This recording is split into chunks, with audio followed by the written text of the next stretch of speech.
I'm here today with Storyland. It's kind of different from Blackwater. What can you tell people about your new name and your album, Secret of Journey? Well, we changed the name because when we actually formed Blackwater, we didn't really think much about the name, to be honest with you. We were so excited about the music we were producing that one of the members came up with the name Blackwater. He's not a member anymore. And we thought, yeah, that sounds good, that'll do. And we just went on with making the music. Then we discovered that Blackwater is probably one of the most popular band names on the internet. And when we were doing gigs and promoters were tagging us in Facebook events and things like that, they were tagging other Blackwater bands and not us. In fact, one gig, a promoter tagged us to a Blackwater pet food supplies company. Wow. Because he didn't even check what he tagged us to. And we had to sort it out. But we were also feeling that Blackwater wasn't really fitting with what we were doing and how we were developing the music.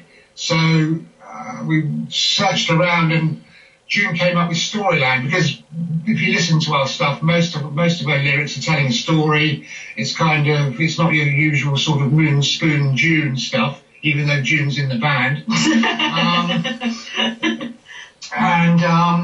We settled upon Storyland. I think it was because of an inspiration. We were driving around, and we were listening to a Nightwish live album, and a track called Storytime came up, and we were sort of thinking, well, Storyland, that sounds like a good name for a band. So this time we Googled it.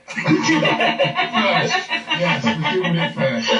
And found that there's only one other Storyland on the web, and that is a theme park somewhere in America, funnily enough. So we thought there's going to be no confusion there. It's a good sound, it's a good name. It kind of fits the band and its music a lot better than Blackwater did, because people with Blackwater, they were kind of expecting a sort of southern boogie band or something like that, you know, like Blackwater Sons or something along those lines. And this is far more us, really. It fits well, it feels good, and it suits the music. Yeah, it's more melodic.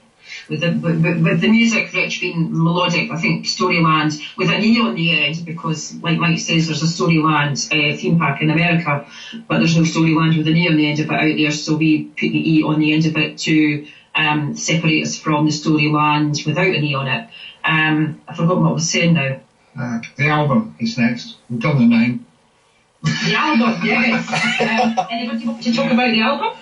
And did you guys want to talk about the album? We say the new album, Storyland Secret Journeys. It is rather fantastic, though I say it myself. Very varied with the various musical styles. There's all sorts on there. I would definitely recommend having a listen. You know, and it's first album with this lineup, and as I say, it's absolutely awesome. Yeah, indeed. The It's very good. album cover itself, this is one of our fans that's bought it, so we've signed it. It's like the signed one, yeah? Yes, yeah. We've signed it for him, by all of us. It comes, we've decided to go a little bit more upmarket this time with the album, and we actually went professional and got some professional flip folder covers made for it, like you used to get with the old EPs, or the old LPs, sorry. And inside we've even done the disc. Look at that. Hold on, I'll do it that way. Looks like an old LP. Yeah, so there is 10 songs on it. One has an extended version of Apocalyptus, which is a co-write between Chris and I. First co-write that Chris and I have done. I don't know if you want to speak a little bit about Apocalyptus, or... Basically, it starts with me. I put down a section of music, and I I gave it to June. She said she likes it. So then she puts her vocal line over the top of it. I tried to put some keyboard. We put some keyboards on it as well to make it a little bit different with a keyboard start. And it's come out quite well. It's come out quite long. There's two versions of it. There's a shorter version. There's the extended version. It's come out pretty well, I have to say. A little difficult to recreate live, but you know. We're getting there. You've got, as Richie said, it's very varied on this album. You've got everything from almost full-on metal down to kind of jazz, nightclub kind of feel on on one of the tracks. But it's all Storyland, as it were, all Blackwater if you want to go back that far. It's the same. It's got that same sort of high quality output.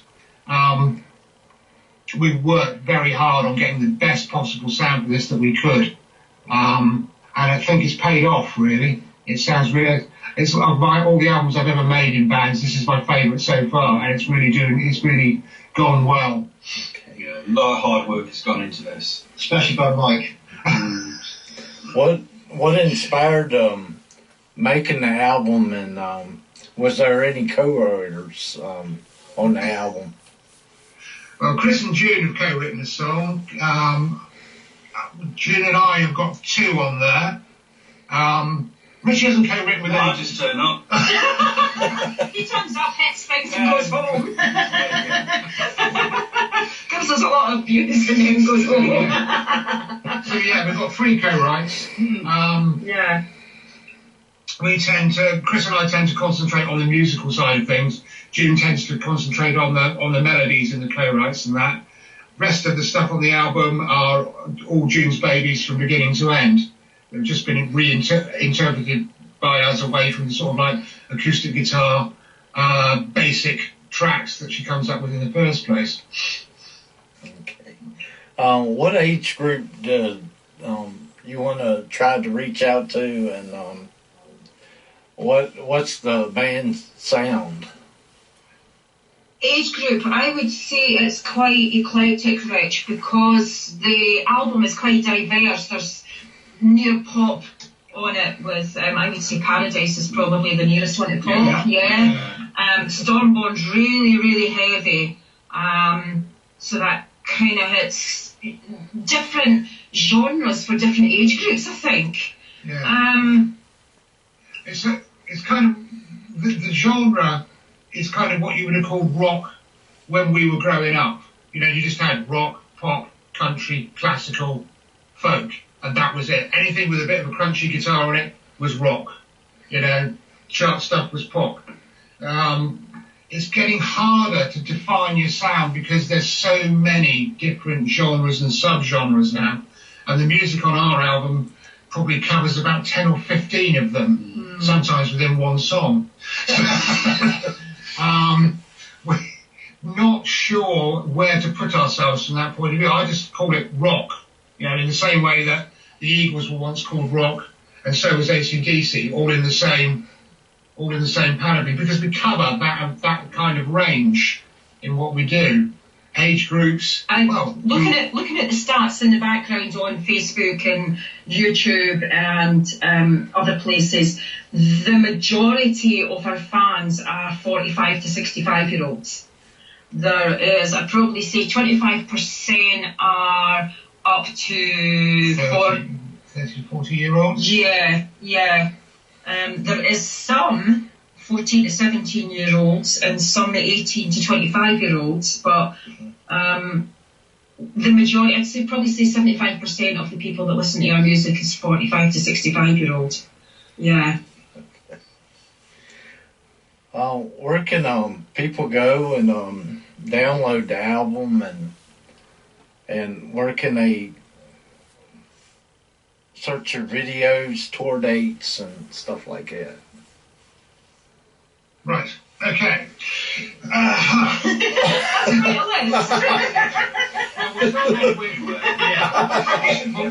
start with the album is on proper professional general release. We've released it through Bandcamp ourselves as well, so that's the first port of call for buying it. Bandcamp are allowed to listen to all the tracks 3 times before they ask you for any money, so you can sample it first. Anybody out there worrying about that? It's been released to Amazon, Google Play, Spotify, iTunes, Pandora, iTunes, Deezer, it's even on Tidal it's as even well. on a Chinese. Yes, and it's even, should any of your viewers be from China, it's been released in China, although they don't tell us the name of the company because obviously it's behind the red curtain. Well, actually, I'm hoping that it could be quite popular there because the lyrics aren't very political or anything like that, so they shouldn't be